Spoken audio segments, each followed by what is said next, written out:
এখন যেটা চলছে মারপিট, ধমক, বাড়ি ছাড়া করা, এগুলো তো চলবে না। যে সীমা আছে, সীমা ছাড়িয়ে গেছে।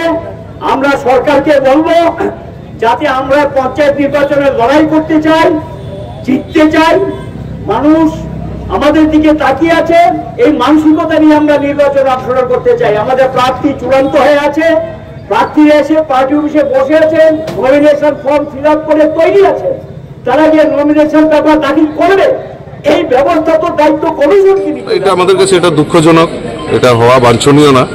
তো সে ব্যাপারে গতকালকে রাত্রিবেলা আমার সঙ্গে স্থানীয় নেতৃত্বদের সঙ্গে কথা হয়েছে এবং আমাদের মাননীয় মুখ্যমন্ত্রীও সে ব্যাপারে সজাগ দৃষ্টি নিয়ে সেখানে খোঁজখবর রাখছেন।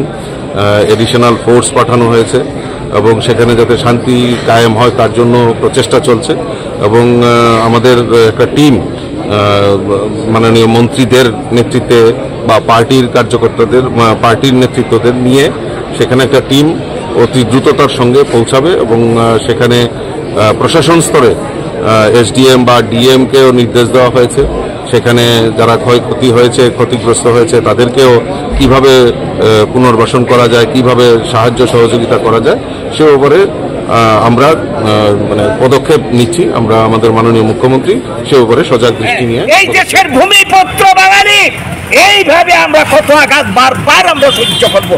শুধু ত্রিপুরা নয়, আজকে আসামের বুকে একই অবস্থা চলছে, গোটা উত্তর পূর্বাঞ্চলে একই অবস্থা চলছে। একের পর এক উগ্রপন্থী আক্রমণ, এরপর আইনের মাধ্যমে আমাদের অধিকার দিনের পর দিন শেষ হয়ে যাচ্ছে। এইভাবে আর চলতে পারে না। এই যে আমাদের আজকের এই যে জাহাজ, আজকের যে বিক্ষোভ, আজকে আমরা 80 জনের গণহত্যা করতে, সেই সময় থেকে আমরা আন্দোলন করে যাচ্ছি। এই সমস্যার সমাধান একমাত্র হতে পারে ভারতের বুকে আমাদের যেটা সাংবিধানিক অধিকার, এই সাংবিধানিক অধিকার আমরা প্রতিষ্ঠা চাই। আমরা কারোর দয়ার পাত্র নই।